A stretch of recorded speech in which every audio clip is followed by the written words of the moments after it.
La Commission électorale nationale indépendante CENI va lancer les opérations d'enrôlement des électeurs en République démocratique du Congo. La première étape devra concerner la première zone, dont Kinshasa, capitale de la RDC, et les autres parties, dont la partie ouest du pays. Cette opération d'enrôlement des électeurs est une lueur d'espoir quant à l'aboutissement d'un processus électoral tant attendu par la population congolaise.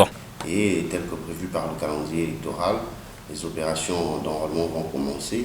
Donc c'est question de pour particulièrement l'Union pour la démocratie et le progrès social, parce que nous, en tant que parti politique, nous avons lutté pour la démocratie, pour l'instauration d'un état de droit. Pour cet acteur de l'Union sacrée, toutes les forces en présence doivent se mettre ensemble pour une sensibilisation réussie de cette étape importante qu'est l'enrôlement des électeurs. C'est pratiquement tout le monde qui est concerné par les élections.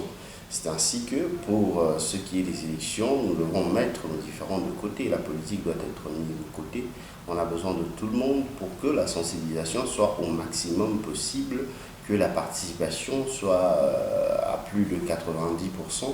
Pour permettre à ce que nous puissions avoir des bonnes élections qui vont nous éviter les contestations. Aussi précise-t-il qu'il est impérieux d'arriver à un taux de participation élevé et faire sien le prochain vote au pays. Arriver à un tel taux, c'est que la sensibilisation doit être tous azimuts. C'est tout le monde qui doit sensibiliser, pas seulement les politiques, mais même les religieux et tous ceux qui ne sont pas concernés par la politique doivent sensibiliser autour d'eux pour que l'enrôlement se fasse massivement. On doit conscientiser la population que chacun ne doit pas considérer que c'est l'autre qui va voter, mais on doit prendre en compte que c'est mon vote qui va déterminer ce que sera le Congo de demain. Une fois lancée, l'opération d'enrôlement pourrait, mois après mois, s'étendre partout en RDC avant l'élection prévue fin 2023 par la Commission électorale nationale indépendante.